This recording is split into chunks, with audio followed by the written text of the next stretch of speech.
A Alberto Núñez Feijóo se han olvidado sus idílicas vacaciones en yate junto a Marcial Dorado. Y es curioso que tenga tan poca memoria con este asunto al mismo tiempo que tiene tanta curiosidad con preguntarle a Pilar Alegría que con quién durmió determinado día, que dónde estaba durmiendo, a pesar de que después diga que no le parecen bien los insultos machistas que se han vertido contra ella. Llama la atención. Pero ¿sabes a quién le llama más todavía la atención? Al propio Marcial Dorado, porque vamos a ver un vídeo suyo en el que alucina con que lo hayas dejado de lado y ahora digas que no lo conocías de nada y no era tu amigo. Un vídeo en el que destapan a la perfección la hipocresía de este señor y su verdadera y auténtica amistad con un narco gallego. Vamos a ver también cómo sigue de manera desesperada este señor, Alberto Núñez Feijóo, intentando salvar al soldado Mazón. En esta ocasión diciendo que el gobierno de España no ha dado ni un euro para la reconstrucción de Valencia. Bueno, es mentira. Y además se puede ir a los datos en bruto y ver que es mentira. Pero ahí está el tipo, pues en este intento desesperado de pintar algo en un partido que cada vez le ha dado más la espalda. El ministro de Economía, Carlos Cuerpo, viaja hoy a Estados Unidos para reunirse con el gobierno estadounidense de Donald Trump, después de su pataleta diciendo que España no podía negociar con China porque sería como, nos amenazaron, cortarse el cuello. Ahora va el ministro de Economía a decir, miren, hemos negociado con China y ahora venimos a negociar con ustedes porque somos pragmáticos los españoles y los europeos. Vamos a ver las claves de esta reunión y si se puede sacar algo en claro de una reunión con una administración tan delirante como la del señor Naranja. Por cierto, nuevo bulo sobre Begoña Gómez. Begoña Gómez participó en un espacio que después recibió no sé cuántos millones de euros del gobierno de España. Sí, y resulta que la misma noticia tienen que decir, pero efectivamente Begoña Gómez no cobró ni un euro de ese dinero. Es que intentan estirar el asunto de Begoña como un chicle, curiosamente, al mismo tiempo que salen informaciones nuevas y tiene que declarar el novio de Ayuso. Curiosidades de la vida. Y en el plano internacional, la guerra comercial entre China y los Estados Unidos se recrudece. Y por cierto, ayer estuvo Nayib Bukele, presidente de El Salvador, con Trump en la Casa Blanca, donde dijeron que, bueno, efectivamente se equivocaron con las deportaciones y los encarcelamientos de alguna persona, pero que total, que tampoco la van a sacar de prisión, que ya es muy complicado. Es el malismo en su máxima expresión. Vamos a ver todas estas noticias hoy, martes 15 de abril, en Clave Barroso. Estás escuchando Clave Barroso, un podcast de Alan Barroso. Sinceramente es llamativo, ¿eh? Es llamativo que aparezca Alberto Núñez Feijóo y diga esto sobre los insultos brutales que le están cayendo a la ministra Pilar Alegría en las redes sociales durante los últimos días, de los que, por cierto, una parte importante es responsable su propio partido, porque ha sido Cuca Gamarra la que ha puesto un tuit diciendo Ábalos estaba celebrando con mucha alegría en el parador de Teruel. Evidentemente, refiriéndose a Pilar Alegría y diciendo, bueno, pues algo parecido a lo que ha dicho aquí el sinvergüenza de Alvise Pérez, cuando dice, lo que sí nos interesa saber es si su nombramiento como ministra tiene algo que ver con qué hacía usted en su vida sexual y privada. Y diciendo, no voy a preguntarle si usted fue amante de Ábalos o si durmió en aquella noche de prostitutas en el mismo parador que el ministro. Esto que dice aquí Alvise, que es simplemente la avanzadilla de los sinvergüenzas, después es replicado con alegría por parte del Partido Popular y, como os decía, por parte de Cuca Gamarra, que lo ha dicho literalmente. Pero después viene aquí Feijóo y se hace el digno. Pero todas las expresiones machistas, todas son condenables. Afecten a quien afecten. Bueno, está bien que lo condenes, pero si después de una condena continúas con un pero, entonces ahí ya no estás condenando nada, sino que simplemente estás poniéndote la tirita antes de la herida para que a ti nadie te pueda decir que has contribuido a este acoso. No, lo condeno, pero... Lo que sí debería haber hecho la ministra Alegría es clarificar desde el principio dónde estuvo y si es verdad que estuvo en ese parador aquella noche. Parece ser que es verdad, parece ser que lo ha clarificado al final, después de ser poco transparente en sus manifestaciones. Pero esto no me va a desviar de la necesidad de condenar cualquier tipo de declaración machista. A una política del Partido Socialista... Bueno, pues eso, dice, efectivamente lo condeno, pero lo que debería haber hecho Pilar Alegría habría sido hablar desde el primer momento dónde estuvo aquella noche durmiendo. Como si fuese relevante dónde duermes o dónde dejas de dormir.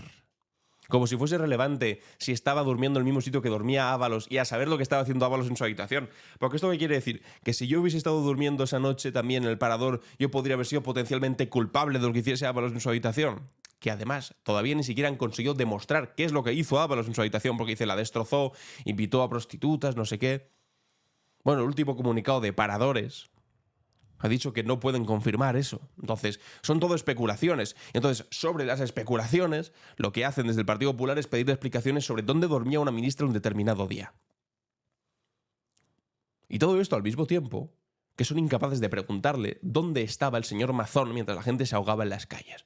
No, es súper importante saber dónde estaba durmiendo la ministra Pilar Alegría, que ni siquiera era ministra en aquel momento, era delegada del gobierno, pero bueno, era súper importante saber dónde estaba durmiendo. Sin embargo, no nos interesa lo más mínimo dónde estaba el presidente responsable de las emergencias de la Generalitat Valenciana mientras morían 228 personas ahogadas en las calles de Valencia. ¿Os dais cuenta de la doble vara de medir completamente vomitiva? Y esperad porque esto continúa. Como cualquier política de cualquier otro partido. Y estando en la Comunidad de Madrid comprenderá usted que mire que hay Ayuso, acciones machistas e insultos lamentables a la presidenta de la Comunidad de Madrid. Por eso me gustaría...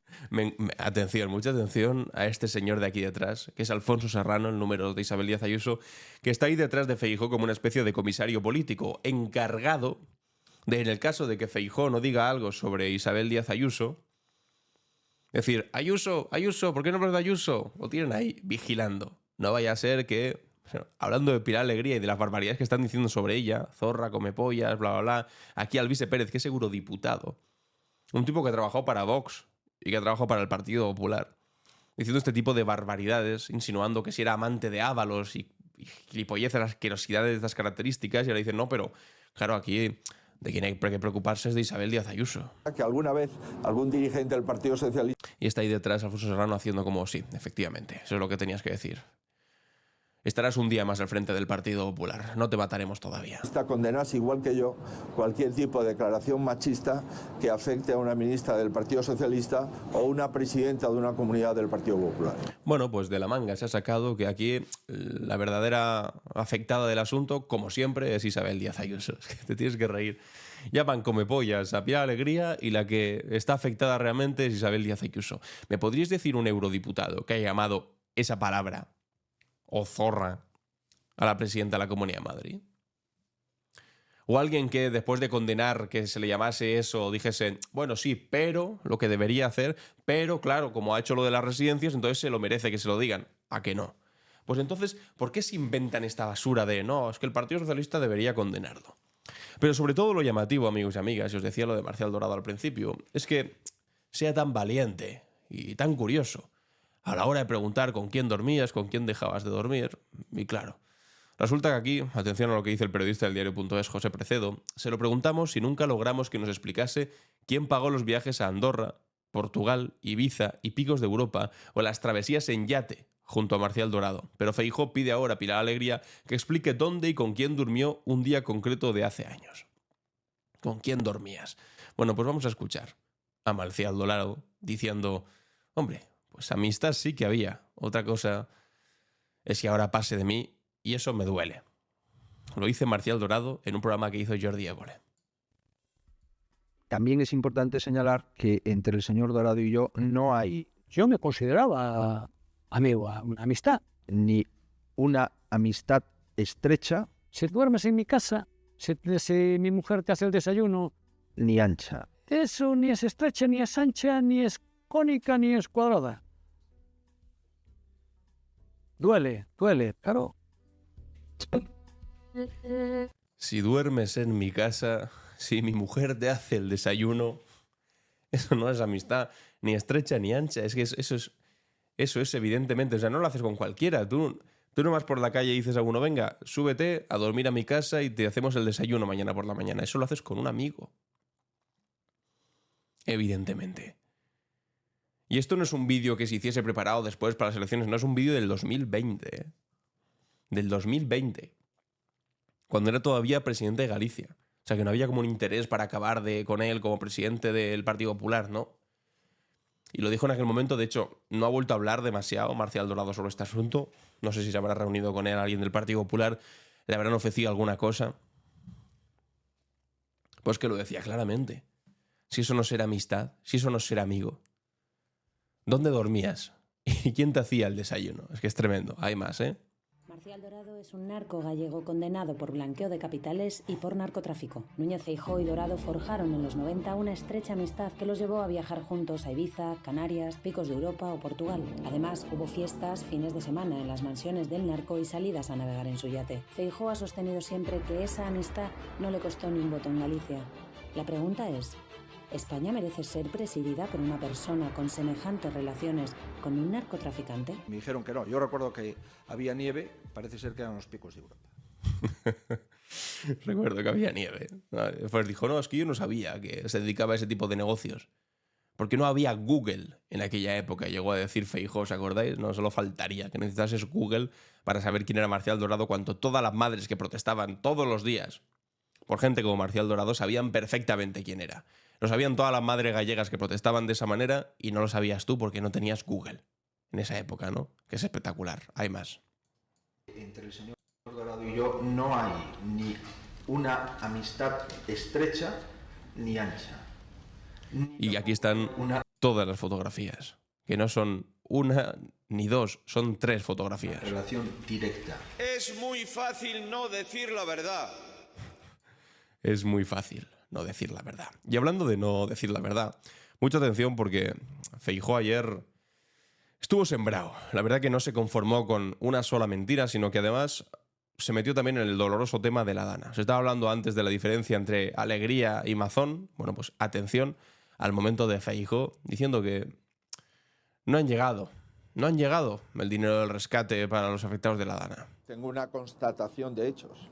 Constatación. Todos los daños producidos por la Dana a la administración de la Generalitat Valenciana, ni un euro, insisto, ha venido para sufragarlos el gobierno de España. No ha puesto nada, 0 euros. Todos los institutos, los centros de primaria, los centros sociales, las infraestructuras, las carreteras, los equipamientos sociales que han sufrido daños por la Dana, el gobierno de España, su aportación ha sido 0 euros. Que es tan mediocre. Es tan mediocre. Mentir de esta manera descarada es ser tan mediocre. Te deja en una posición tan ruin, sobre todo tan fugaz.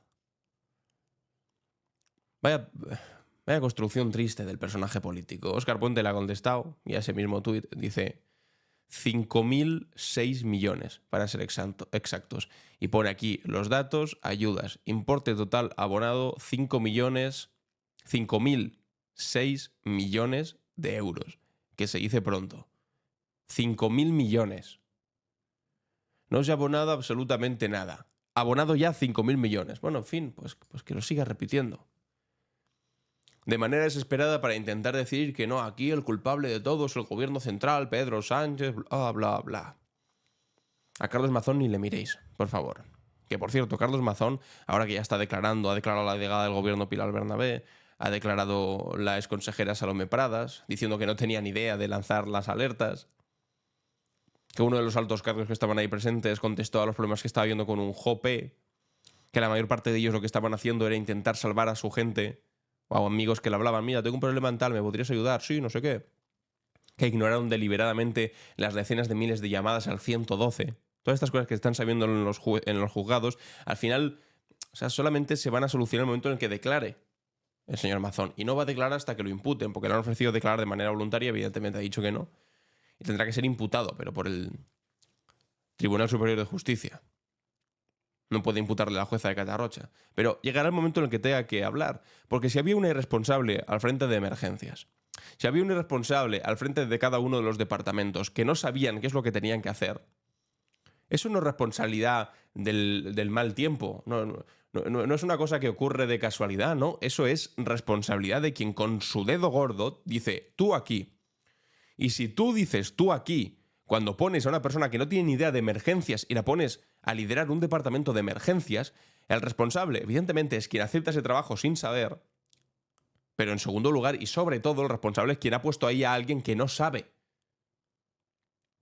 Ayer os decía, es como si me pones a mí mañana de responsable de un zoo, no sé qué hacer. Y alguno me ponéis en los comentarios, hombre, ya Alan, pero es que yo creo que aunque te pusiésemos a ti, o a cualquier persona medio decente al frente de la responsabilidad de un zoo sin saber de zoos, de cómo se gestionan animales en un zoo, estudiarías, preguntarías, trabajarías para acabar entendiendo. Bueno, pues sí, seguramente sí. Que es una cosa que no hizo esta gente tampoco, pero la responsabilidad primera tiene que ver con quien lo pone ahí. Y esa responsabilidad es política, amigos y amigas. Y esa responsabilidad es de Carlos Mazón.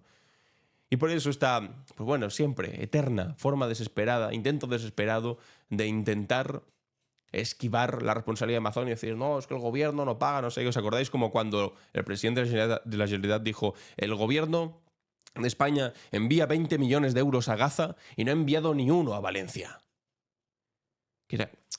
Primero hay que ser miserable para compararse con una zona de, iba a decir zona de guerra, pero no, zona de genocidio, zona de masacre, como es la Franja de Gaza ahora mismo, donde han asesinado a 60.000 personas, la mayor parte de ellos niños menores de edad, y compararse con ellos. Y además, con una mentira flagrante, porque 20 millones de euros para comprar agua y alimentos para una población masacrada, comparado con, bueno, aquí lo acabáis de ver, 5.000 millones de euros. No han enviado nada, pero ¿cómo puede ser tan mentiroso, tan sinvergüenza? Vamos con el bulo que os decía de Begoña Gómez. Gran noticia del Confidencial. Dice, Sánchez dedicó 660 millones de los presupuestos a turismo rural tras apoyar Begoña Gómez el negocio Hola Pueblos. Una colaboradora de Begoña reconoció en un chat privado que la partida creada por el presidente del gobierno permitiría impulsar el proyecto de Globalia para transformar pueblos abandonados de la España vaciada en grandes resorts turísticos. ¿Habéis entendido algo? No se entiende muy bien. Pero esto para una persona que lo lea, así de pasada, y que ya tenga unos fuertes prejuicios contra este gobierno, no le guste nada a Pedro Sánchez, se crea todo lo que le dicen de Begoña, pues lee esto y dice 600 millones de euros que se llevó Begoña Gómez. Bueno, ahora vamos al titular de verdad. Sánchez dedicó 600 millones de los presupuestos. Mentira, Sánchez no dedica. En todo caso, el gobierno propone y los presupuestos generales se aprueban en el Congreso de los Diputados. Pero los presupuestos no son una cosa de Sánchez y un cargo concreto, los presupuestos, que son miles de millones de euros. Y ahora dicen que es Sánchez el que puso ahí concretamente estos 660 para turismo rural, que dice que hay una colaboradora de Begoña Gómez que en un chat privado reconoció que esa partida permitiría impulsar un proyecto de la empresa en la que colaboraba Begoña Gómez. ¿Qué podría? ¿Cuál es la noticia aquí? Bueno, lo explicaba bastante bien aquí Luis de Velasco en Twitter. Dice, exclusiva. Sánchez gastó 5.338 millones en educación en 2023, después de que Begoña obtuviese su cátedra en la Universidad Complutense de Madrid. ¿Y cuánto se llevó Begoña? No, nada, no se llevó nada. Pero son un porrón de millones en un campo donde trabaja Begoña Gómez.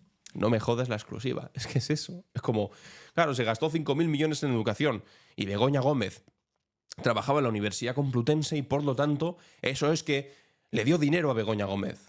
No. Se gastaron miles de millones en sanidad y resulta que Begoña Gómez fue al hospital en una ocasión. ¿Eso implica que se gastó dinero en Begoña Gómez? No. O sea, si están en este punto tan desesperado de tener que inventarse este tipo de cosas, y no seamos ingenuos, lo hacen porque ahora justo acaba de salir, pues que han imputado al novio de Ayuso también en corrupción en los negocios, que ha tenido que por primera vez ir a declarar, que por cierto, una cosa. ¿Dónde está el audio? ¿Dónde están las fotografías? ¿Dónde están los vídeos de la declaración de Alberto Quirón? Porque cuando ha ido a declarar Begoña, el hermano de Pedro Sánchez, el propio Sánchez cuando fue el juez peinado a la Moncloa, ¿os acordáis? aquel evento ridículo. Recibimos las fotografías, los vídeos y los audios al minuto. Estaba todo publicado en los medios de comunicación. Sin embargo, ahora va el novio de Ayuso, después de más de un año de espera y aplazamientos innecesarios, y resulta que, amigos y amigas, aquí no pasa nada. Aquí no aparece nada. No nos enteramos de nada. Y no aparece ni una sola imagen. ¿Por qué será? ¿Por qué será? Como os decía al principio, el gobierno de España, dice el titular del País, confía en reforzar los puentes con Washington, y es que ha enviado al ministro de Economía, Carlos Cuerpo, a reunirse con el secretario del Tesoro de los Estados Unidos. Sánchez insiste en que es compatible buscar a China sin romper con Estados Unidos y cree que el viaje del ministro desautoriza las críticas del PP. Bueno, porque el PP estaba diciendo, no, porque nos someten a China, porque nos someten a la dictadura del Partido Comunista Chino, que por cierto, quien tiene un memorándum de entendimiento y colaboración con el Partido Comunista Chino, no con la República Popular China, con el Partido Comunista Chino, es el Partido Popular. El Partido Popular lo firmó en 2013. Y ahora se hacen los dignos, ¿no? ¿Cómo puede ser? Bueno, en fin, o sea, ridículos varios. Pero después de que estuviese por ahí Pedro Sánchez, como tenía que hacer, y estuvo muy bien hecho, en un momento en el que tu socio de toda la vida te revienta, te fastidia, te pone aranceles, te jode, hombre, pues tú, no sé, a algunos patriotas como a Santiago Abascal, lo que espera es que nos pongamos de rodillas, lloremos fuerte y supliquemos, por favor, señor Naranja que gobierna los Estados Unidos, permítanos comerciar con usted, con los aranceles que nos ha puesto. Pero cualquier otro lo que hace es irse a buscar otras oportunidades. Y al mismo tiempo, porque tampoco somos aquí gente cerrada de mente, si quieren negociar con nosotros los Estados Unidos, negociamos. Pero aquí, o sea, lo fundamental es negociar con todo el mundo, abrirse a todo el mundo, pero sin ser ingenuos ni bobos ni serviles de un solo imperio. Y aquí no somos súbditos de los Estados Unidos para solamente tener que negociar con ellos, no. Se negocia con ellos, bien hecho, y bien hecho que vaya para allá Carlos Cuerpo, y también bien hecho que vayamos a negociar con China. Es que lo contrario sería un disparate. Os ponía ayer el ejemplo también de, tú imagínate, eres un autónomo, eres un proveedor de servicios o de materiales para una empresa y resulta que siempre has estado vendiendo a la misma empresa, que le vendes bastante a esa empresa. Y de repente esa empresa te empieza a maltratar y te dice, bueno, pues ahora ya te voy a pagar menos, te voy a joder, no sé qué, bla, bla, bla. ¿Tú qué haces como autónomo, como proveedor de servicios? ¿Te buscas otra empresa a la que poder ir a trabajar? ¿O te quedas ahí diciendo, ay, por favor, perdóname, trabajaré más barato para ti? Pues no, te buscas otra empresa en la que trabajar. Pues aquí igual, en el momento en el que los Estados Unidos te da la espalda y te empieza a maltratar, y no solo a nosotros, a todo el mundo, tú buscas otra empresa a la que trabajar, otro país, en este caso China, un nuevo mercado. Y por un lado teníamos al Partido Popular también criticándolo todo, diciendo, no, ¿cómo puede ser? Pero también ahora he visto lo contrario por el otro lado, porque está, creo que, no sé si he escuchado a Ione Belarra o a Irene Montero diciendo, no, porque nos somete a los estadounidenses, no sé qué, no sé cuántos. No nos somete a los estadounidenses. Lo que pasa es que tiene que ir a negociar.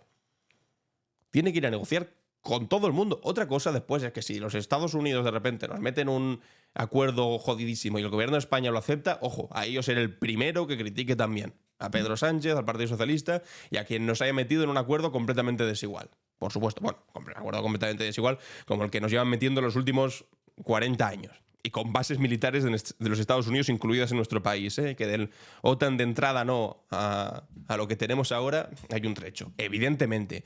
Pero ahora en este momento en el que además Pedro Sánchez ha sido la vanguardia de Europa a la hora de reunirse con China, hombre, pues yo creo que estamos haciendo bien el juego precisamente. Reunirse con unos y con otros. Vamos a leer la noticia. Lo cuenta Carlos Q en El País. El gobierno está convencido de que la realidad ha vuelto a dejar fuera de juego al Partido Popular en sus críticas a la política internacional de Pedro Sánchez. Los populares reprocharon con dureza al presidente el viaje a Pekín, que le llevó el viernes a una larga reunión de 3 horas con Xi Jinping, el líder chino, sobre todo porque pensaban que eso provocaría represalias de Estados Unidos. Sin embargo, pocas horas después, este mismo lunes, el gobierno anunció otro viaje, esta vez a Washington, del ministro de Economía, Carlos Cuerpo, para tratar de reforzar los puentes con Washington y calmar a los inversores.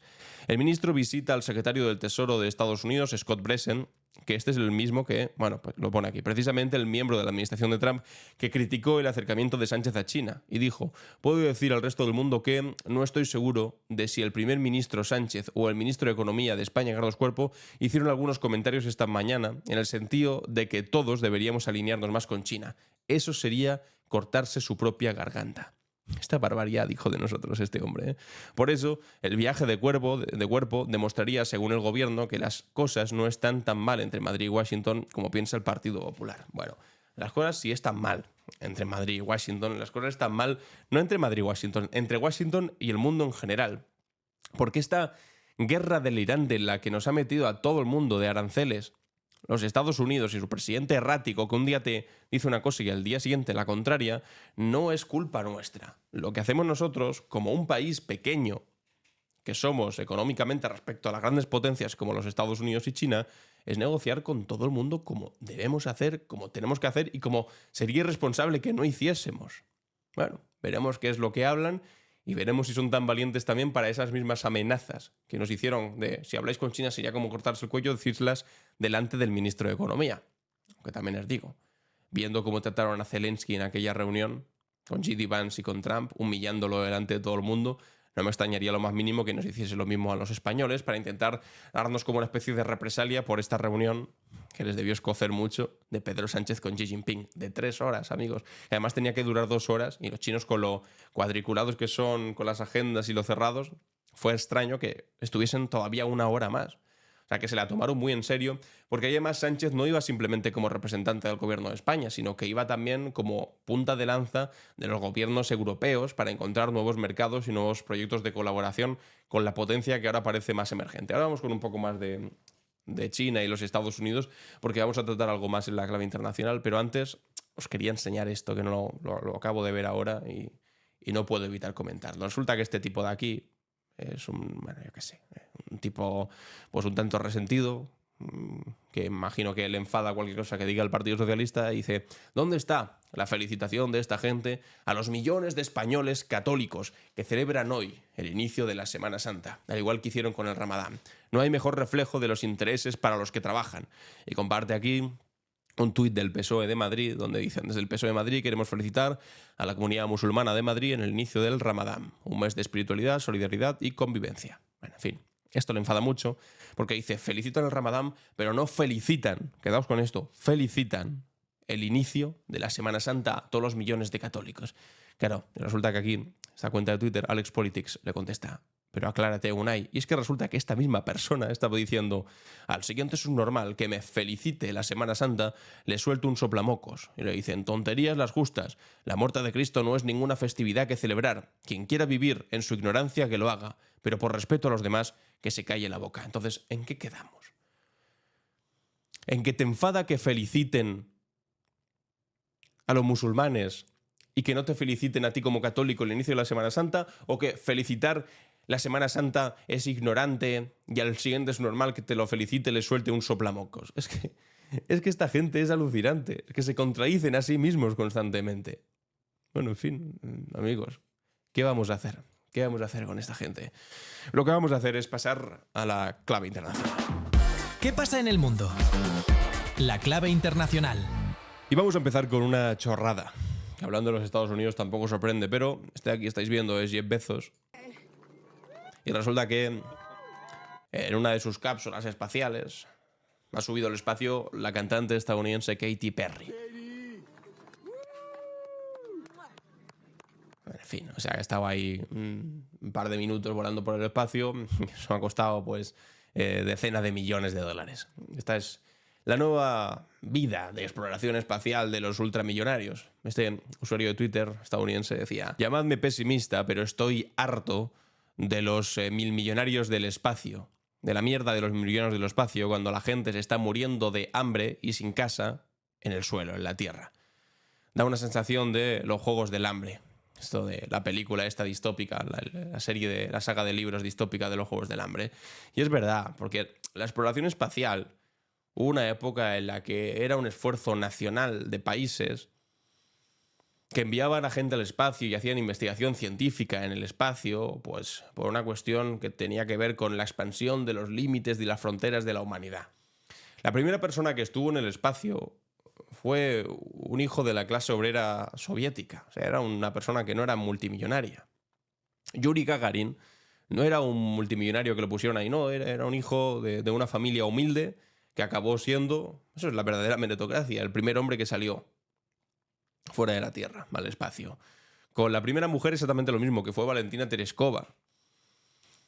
Hija también de una familia humilde, que fue la primera mujer en el espacio. Exactamente lo mismo con los Estados Unidos, que no fueron los primeros en el espacio, pero igualmente su labor espacial era una labor pública, de la NASA, con un sentido patriótico especial, de lograr ir más allá. Ahora todo eso se ha olvidado. Y ahora simplemente se ha convertido esto en una exploración espacial asociado a pues quien tenga dinero para pagársela. Hacer como un viaje chic. Algo interesante que contar después a tus amigos y subirlo a Instagram para hacerte el chulo. Poco más que eso. O sea, son cantidades ingentes de millones de dólares dedicadas simplemente a la promoción personal y al divertimento explícito en lugar de a la investigación científica. Y ahora quienes lideran la investigación espacial pues son estos, multimillonarios. Mientras su país se va por el sumidero de la historia de los imperios, esta gente, Elon Musk, Jeff Bezos, se dedican a jugar con sus millones de dólares y ponerlo al servicio de, bueno, pues de lo que les apetezca hacer más ese día en concreto.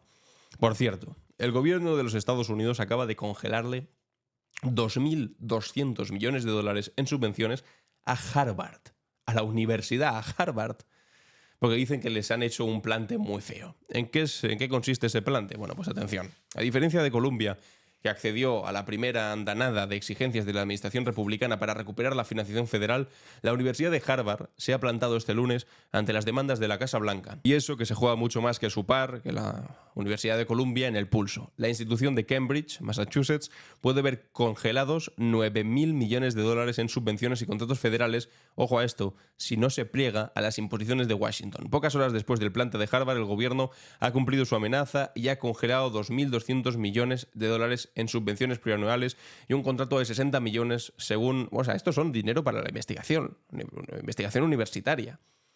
¿Y por qué es esto? Bueno, porque hay al menos 7 prestigiosas universidades en Estados Unidos que están en el punto de mira de Trump por supuestamente permitir, ojo, manifestaciones antisemitas en sus campos, que esto es literalmente protestar en contra del genocidio en Gaza. A eso lo consideran manifestación antisemita y además alentar el ideario woke. Que tú me dirás qué es eso. Es decir, que nos parece bien que el colectivo LGTBI se sienta respetado en nuestras aulas y en nuestros campus.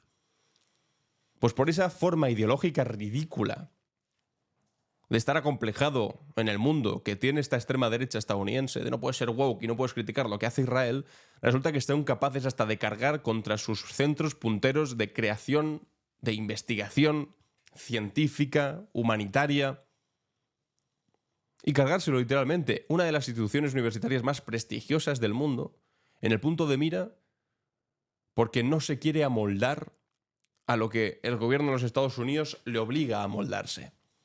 Que si ya lo teníamos bastante claro, que la decadencia explícita y pública del imperio norteamericano era más que evidente, ahora lo único que le faltaba, además de la decadencia en lo económico, es la decadencia en lo cultural, intentando amordazar a sus universidades. Bueno, pues simplemente un clavo más en el ataúd del imperio. Y atención a este momento delirante con Nayib Bukele. Lo dice aquí Alberto Sicilia. Estados Unidos deporta a un inmigrante sin ningún antecedente a una prisión de El Salvador. Estados Unidos reconoce que fue un error administrativo. Y sentados uno junto a otro, Trump dice que no puede hacer nada. Y Bukele, pues también que no puede hacer nada. Atención a este momento. Están diciendo básicamente que no tiene muchas ganas de liberar a un terrorista, lo está llamando.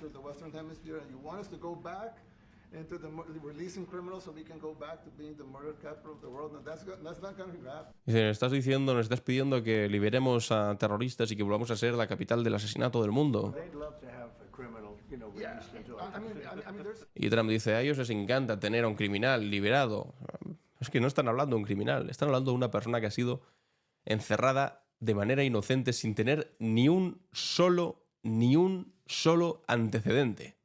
De hecho, el inmigrante es Kilmar Armando Abrego García, es un salvadoreño que vivía en Maryland desde 2011, no tiene antecedentes penales, tenía un estatus legal de retención, de remoción desde el 2019 y un permiso de trabajo. Fue deportado por error el 15 de marzo del 25 a una prisión de El Salvador. El gobierno de Estados Unidos admitió que fue un fallo administrativo, aunque la administración de Trump lo señaló como miembro del MS-13, que es una banda, pero nunca ha sido acusado de ningún delito. Además, es padre de un niño ciudadano y está casado él con una estadounidense. O sea, imagínate el drama de esa familia. Te han deportado a tu marido, han deportado a tu padre, porque resulta que les pareció que al ser salvadoreño, pues podía ser integrante de una banda y se lo han llevado. Después reconocen que el tipo es inocente, pero que no van a hacer nada por liberarlo porque no vaya a ser que liberemos aquí a terroristas, que esto sería un cachondeo. Y mientras tanto Donald Trump, pues bueno, estas son imágenes oficiales que comparte, la Casa Blanca, bailando.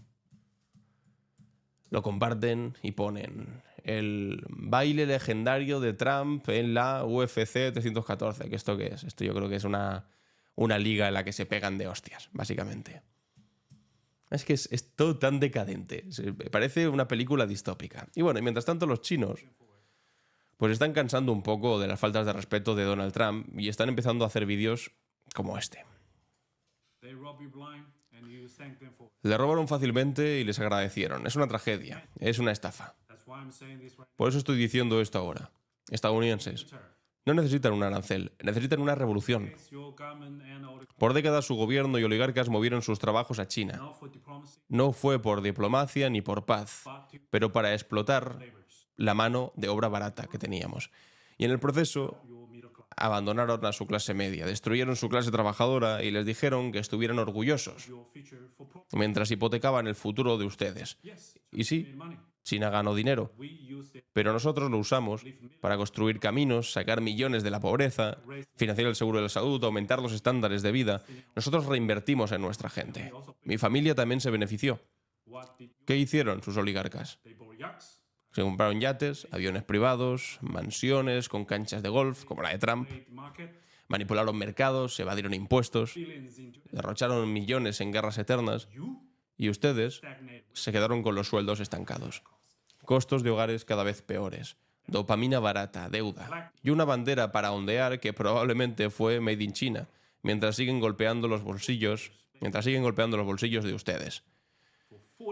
Por 40 años, tanto Estados Unidos como China se beneficiaron del comercio y de la manufactura. Pero solo uno de nosotros usó esa riqueza para construir. Esto no es culpa de China. Esto es vuestra culpa. Ustedes dejaron que esto ocurriese. Ustedes dejaron que les llenasen de mentira mientras ellos los hicieron gordos, pobres y adictos. Ahora le echan la culpa a China por el desastre que ellos crearon. No lo creo. No creo que ustedes necesiten otro arancel. Necesitan despertar. Necesitan recuperar su país. Creo que necesitan una revolución. Y tiene todo el maldito sentido. Tiene toda la razón del mundo. Os lo he dicho muchas veces, pero todo este discurso de Trump, del nacionalismo económico, de Make America Great Again, de nos han destrozado, tiene una parte de verdad. Dice, hemos perdido más que nunca. Tiene una parte de verdad. Porque hay una parte muy importante de los Estados Unidos que ha perdido más que nunca. Eso no quiere decir que los Estados Unidos haya sido perdedor de la globalización, porque si hay un país en el mundo que se ha beneficiado de la globalización, son los Estados Unidos. Pero claro, ese es el problema de hablar de los países como un todo, como un conjunto. Y no. Estados Unidos no es un todo. Estados Unidos son sus megamultimillonarios, su oligarquía que se ha hecho de oro durante todo este tiempo, diseñando en Estados Unidos, produciendo barato fuera, importando de nuevo, vendiendo caro. Se han hecho de auténtico oro todos estos oligarcas y resulta que mientras tanto la clase trabajadora y la clase media estadounidense iba perdiendo poder adquisitivo, iba perdiendo también trabajos y veía como sus perspectivas de futuro se esfumaban y como el sueño estadounidense, tan cacareado, tan difundido, resulta que al final acaba naufragando. Eso es verdad. Y de esa frustración de esa clase trabajadora, de esas clases medias que se veían sin futuro, salieron los votos de Trump, que les estaba diciendo, ustedes están jodidos. Y es verdad, estaban jodidos, pero no estaban jodidos por culpa de la Unión Europea. No estaban jodidos por culpa de China y no volverán a recuperar su vida decente simplemente por ponernos aranceles a los europeos o a los chinos. Lo harán si esa riqueza, que es evidente que se ha llevado a los Estados Unidos, pero que se ha quedado simplemente en las partes de arriba, la empiezan a distribuir como Dios manda. Porque hay algunos que se han hecho de oro. Y todos esos están detrás de Donald Trump. Los Jeff Bezos, los Elon Musk, los Mark Zuckerberg, todos esos están detrás de Donald Trump. El problema no se llama China ni Europa, ni las soluciones aranceles. El problema es la concentración de riqueza en unas pocas manos y que no hayan repartido los beneficios de todos estos años de globalización. Los culpables son ellos mismos, pero son sus élites. Y a ver si de esta manera empiezan a despertar. Porque de momento lo único que están haciendo es echar balones fuera, decir que tarifas a todo el mundo, aranceles a todo el mundo, para intentar arreglar una cosa que no tiene que ver con política exterior, que tiene que ver con política interior. Y ese es el drama de los Estados Unidos actualmente. Y hasta aquí las noticias del día de hoy, amigos y amigas. Vamos con la cápsula del tiempo. ¿Qué es lo que ocurrió un día como hoy? La cápsula del tiempo. En clave Barroso. Empezamos en un 15 de abril de 1920. España vivía momentos de intensa agitación social. La Revolución Rusa de 1917 había inspirado movimientos obreros de todo el mundo y nuestro país no iba a ser una excepción. El movimiento obrero español, con larga tradición anarquista y socialista, se enfrentaba entonces a debates internos sobre qué camino seguir. Es en este contexto cuando un 15 de abril de hace 105 años se fundó el Partido Comunista Español, una decisión de las juventudes socialistas que decidieron adherirse a la Tercera Internacional promovida por Lenin. Lo que pocos recuerdan es que este primer Partido Comunista Español no sería el definitivo. Un año después, y tras complejas negociaciones y debates ideológicas, se uniría con otra escisión del PSOE, el Partido Comunista Obrero Español, para formar el definitivo PC, Partido Comunista de España, que tan fundamental papel jugaría en la historia española del siglo XX. La fundación del PC no fue un mero trámite organizativo. Representó la materialización española de un fenómeno global, la división del movimiento obrero entre quienes optaban por la vía reformista y quienes consideraban necesaria una ruptura revolucionaria. Esta división, que se produjo en prácticamente todos los países europeos, tendría profundas consecuencias en las décadas siguientes. El recién nacido Partido Comunista tendría que enfrentar pronto desafíos tremendos. Durante la dictadura de Primo de Rivera, del 23 al 30, sufrió persecución, pero continuó organizándose en la clandestinidad. Con la llegada de la Segunda República en 1931, el partido comenzó a crecer, aunque seguía siendo muy minoritario. Pero sería durante la Guerra Civil cuando el PC alcanzaría su mayor protagonismo, convirtiéndose en uno de los pilares fundamentales de la resistencia contra el fascismo. Hablan mucho los pseudohistoriadores sobre la Segunda República diciendo que estaba completamente controlada por el comunismo. No, es mentira. La Segunda República, el PC tenía un impacto más bien menor. Quien tenía bastante más poder era la CNT, en aquel momento el sindicato anarquista. Sin embargo, el PC se hizo muy fuerte a partir de la Guerra Civil. Es decir, que es paradójico, pero si alguien le dio poder al Partido Comunista fue precisamente aquellos que hicieron el golpe de Estado, porque como las democracias occidentales dejaron de lado a España, lo que hicieron fue pedirle ayuda a la Rusia soviética. Y entonces, como mandaban ayuda, también querían influencia política. Y entonces la influencia política era apoyar al Partido Comunista de nuestro país. Y es ahí cuando hicieron grande ellos mismos al Partido Comunista. Tras la derrota republicana de 1939, el PC se convirtió en la principal organización de oposición a la dictadura franquista, tanto en el exilio como en la clandestinidad interior. Miles de militantes comunistas pagaron con su vida, con largas condenas de prisión o con el exilio, su compromiso con la democracia y la justicia social. Figuras como Dolores Ibarruri, la Pasionaria, Santiago Carrillo o Julián Grimao, ejecutado por el franquismo en el 63, se convirtieron en símbolos de esa resistencia antifascista. La transición a la democracia, tras la muerte de Franco, supuso también un momento contradictorio para el PC. Porque por un lado consiguió su legalización en el 77 tras décadas de clandestinidad, pero por otro los resultados electorales no reflejaron el protagonismo que había tenido en la lucha antifranquista, porque había sido de facto el único partido presente en la lucha antifranquista. Sin embargo, los españoles no le votaron lo suficiente cuando vino la democracia. Aún así, su contribución a la construcción democrática en aquella época fue innegable, especialmente en la elaboración de la Constitución del 78. En las décadas siguientes, el PC ha pasado por distintas etapas y transformaciones, formando parte de coaliciones como Izquierda Unida o más recientemente en coaliciones también con Podemos. A pesar de sus altibajos, sigue siendo parte del paisaje político español, histórico, manteniendo viva una tradición centenaria de lucha por la justicia social y la clase trabajadora que comenzó aquel 15 de abril de 1920. En esta misma fecha, pero 8 años antes, en 1912, nacía en la aldea de Mangyongdae, perdón por la pronunciación, cerca de Pyongyang, Kim Il-sung, una figura que marcaría profundamente la historia de la península coreana y que generaría intensos debates en la izquierda mundial. La trayectoria de Kim Il-sung es indisociable del contexto colonial que vivía Corea. Desde 1910, el país estaba bajo ocupación japonesa, sometido a una brutal explotación y a políticas de asimilación cultural. Fue en este contexto donde el joven Kim comenzó su actividad revolucionaria uniéndose a la resistencia antijaponesa.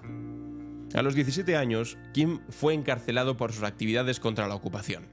Tras su liberación, se exilió en Manchuria, donde se unió a unidades guerrilleras que luchaban contra los japoneses. En 1940 se refugió en la Unión Soviética, donde recibió formación militar y política. El final de la Segunda Guerra Mundial y la derrota de Japón en 1945 marcaron un punto de inflexión en la historia coreana. El país quedó dividido en dos zonas de ocupación, la norte, bajo influencia soviética, y la sur, bajo el control estadounidense. En este contexto, Kim Il-sung, que había regresado a Corea con el apoyo soviético, emergió como líder en el norte. En el 48 se proclamó oficialmente la República Popular Democrática de Corea con Kim Il-sung como primer ministro. La invasión del sur por parte de las fuerzas norcoreanas en 1950 desencadenó la conocida como Guerra de Corea, que fue un sangriento conflicto que duró 3 años y dejó al país devastado. Tras la guerra, Kim consolidó su poder y desarrolló la ideología Juche, que enfatizaba la autosuficiencia y la independencia nacional. Bajo su liderazgo, Corea del Norte logró rápidos avances en industrialización y educación, sin embargo también estableció un régimen de partido único caracterizado por un intenso culto a la personalidad y severas restricciones a las libertades. La figura de Kim Il-sung suscita intensos debates en la izquierda global. Algunos reconocen su papel en la resistencia antiimperialista, en su momento, contra los Estados Unidos y contra Japón, y en la construcción de un Estado que priorizó educación, sanidad y vivienda pública, pero otros evidentemente señalan el carácter autoritario de su régimen, el culto absoluto a la personalidad y las gravísimas violaciones de derechos humanos que se cometen. Lo que resulta innegable es que Kim Il-sung fue un producto de su tiempo y de circunstancias históricas que le tocó vivir. El colonialismo, la Guerra Fría. Su legado sigue muy vivo en la actual Corea del Norte, gobernada por su nieto, Kim Jong-un, ya veis que es una dinastía familiar, y en los debates sobre los caminos y modelos para construir sociedades más justas, que no parece que, sea un camino precisamente transitado por Corea del Norte. Y finalmente nuestra cápsula del tiempo nos lleva a una fecha mucho más reciente, el 15 de abril de 1989. Ese día, en Pekín, fallecía Hu Yaobang, exsecretario general del Partido Comunista Chino, conocido por sus posturas más reformistas y su simpatía hacia la democratización del sistema político chino. La muerte de Hu Yaobang desencadenó una oleada de manifestaciones espontáneas, inicialmente de duelo y homenaje, que pronto se transformarían en un movimiento más amplio de protesta. Los estudiantes universitarios, principales protagonistas de estas movilizaciones, comenzaron a ocupar la plaza de Tiananmen, en el corazón de Pekín, exigiendo reformas democráticas, libertad de prensa y medidas contra la corrupción. Las demandas de los manifestantes reflejaban las contradicciones de la China post-Mao. Desde finales de los 70, el país había iniciado un proceso de reformas económicas que estaban transformando radicalmente la sociedad. Sin embargo, esas reformas no habían venido acompañadas de una apertura democrática comparable. Además, el rápido crecimiento económico había generado nuevas desigualdades y problemas de corrupción. Durante varias semanas, las autoridades chinas dudaron sobre cómo responder las protestas. Existían divisiones dentro del propio Partido Comunista entre sectores más reformistas y otros más conservadores. Finalmente, el 4 de junio, el gobierno decidió poner fin a las protestas mediante una intervención militar. Resultó en un número indeterminado de víctimas, probablemente varios centenares. La represión de Tiananmen marcó un antes y un después en la historia reciente de China. Por un lado, el gobierno chino intensificó las reformas económicas, acelerando la transición hacia una economía de mercado con características chinas. Por otro lado, cerró la puerta a cualquier reforma política significativa, consolidando el sistema de partido único. La masacre de Tiananmen generó un amplio rechazo internacional y provocó intensos debates en la izquierda global. Muchos partidos comunistas occidentales condenaron la represión, marcando distancias con el modelo chino, y otros, sin embargo, defendieron la actuación del gobierno chino, argumentando que las protestas habían sido manipuladas por potencias occidentales. Hoy, 36 años después de aquellos acontecimientos, la China actual es casi irreconocible respecto a la de 1989. Se ha convertido en la segunda economía mundial, ha sacado de la pobreza a cientos de millones de personas y, sin embargo, las demandas democráticas de los manifestantes de Tiananmen siguen sin ser atendidas completamente. En la propia China, la memoria de aquellos sucesos, de hecho, ha sido borrada de manera sistemática hasta el punto en que muchos jóvenes ni siquiera conocen lo que ocurrió realmente en aquel momento. Aunque bueno, algo parecido a lo que ocurre en nuestro país cuando ni siquiera nuestros jóvenes saben qué ocurrió durante la dictadura. Pero en fin, amigos y amigas, hasta aquí nuestra cápsula del tiempo y ahora vamos con las preguntas y respuestas. ¿Y tú? ¿Qué opinas? En Clave Barroso. Bienvenidos y bienvenidas a ¿Y tú qué opinas?, donde os hago una pregunta y después leo vuestras respuestas. Y no podía evitar, cuando estaba leyendo vuestros comentarios, leer este comentario en el que este tipo, Pablo Caripe, decía: eres muy cansino, Alan. No vas a ir a Televisión Española por mucho que critiques a Ayuso, a menos que te cambies de sexo. El cupo de nachirulos, entiendo que dices de machirulos, está cubierto. O sea, ¿de verdad tú crees, Pablo Caripe, que yo critico a Ayuso para que me inviten a Televisión Española? Me dice: no vas a ir a Televisión Española por mucho que critiques a Ayuso. Dos cosas. A Televisión Española ya voy. No sé de qué habla este tipo. O sea, ya estoy en Televisión Española. Hace bastante tiempo, además. Y estoy ahí independientemente de si critico o no critico a Ayuso. Porque Televisión Española no es como el reverso tenebroso de Teleayuso, de Telemadrid, donde efectivamente, si criticas a Ayuso, ahí sí que te echan directamente. Entonces, este tipo de comentarios me hace mucha gracia. Por mucho que te esfuerces y critiques a Ayuso, no vas a ir a Televisión Española. No, es que ya estoy en Televisión Española y aunque no estuviese a criticar a Ayuso, es casi lo más sencillo que se puede hacer en el día a día. De hecho, en el capítulo de ayer era porque decía, venimos del futuro. Lo dijo hablando en Ecuador. Madonna dice, yo también vengo del futuro. Desde el futuro que vengo, esta mujer está en la cárcel cumpliendo condena revisable por sus votantes. Bueno, veremos a ver si es verdad. Sonia Michael dice, Isabel Díaz Ayuso, vengo del futuro. Parece un anuncio de lejía. Y aquí Naroki Barburu dice, lo de Alvise es realmente delirante. Me da mucha rabia que un tipo como él goce de un sueldo público europeo, así como usuarios en redes sociales y medios de comunicación que difunden sus necedades constantes.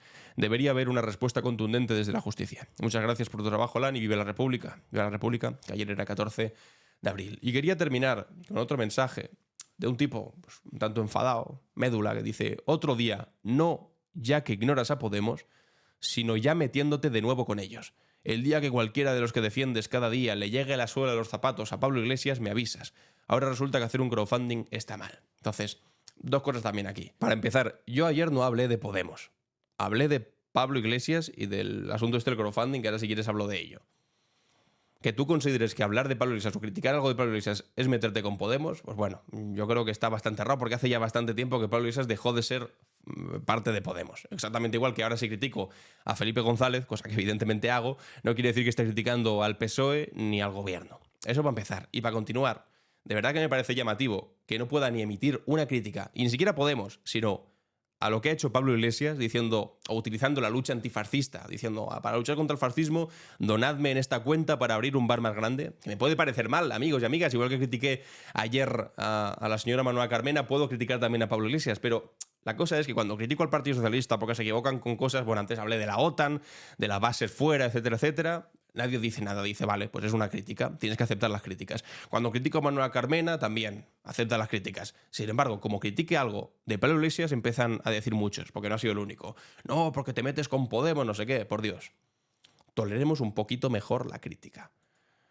Porque lo raro no es que se critique a PSOE, a Sumar, a Podemos. Lo raro sería que no criticase a nadie, porque entonces esto no sería un programa con cierta objetividad, sino que sería simplemente pues un halago constante hacia nuestros líderes supremos. Y yo, pues mira, si consideráis que esto tiene que ser mi programa o mi forma de hacer análisis políticos, pues lo siento, pero no lo va a ser. Insisto, es que además ni siquiera había hablado de Podemos, había hablado de Pablo Iglesias.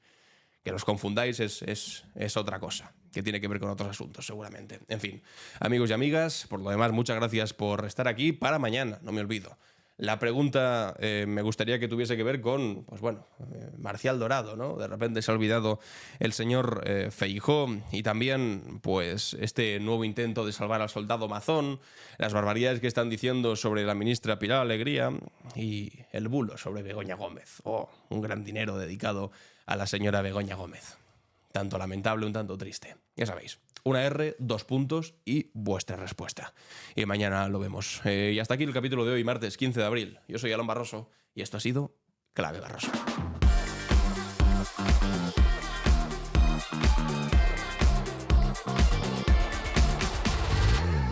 En Clave Barroso.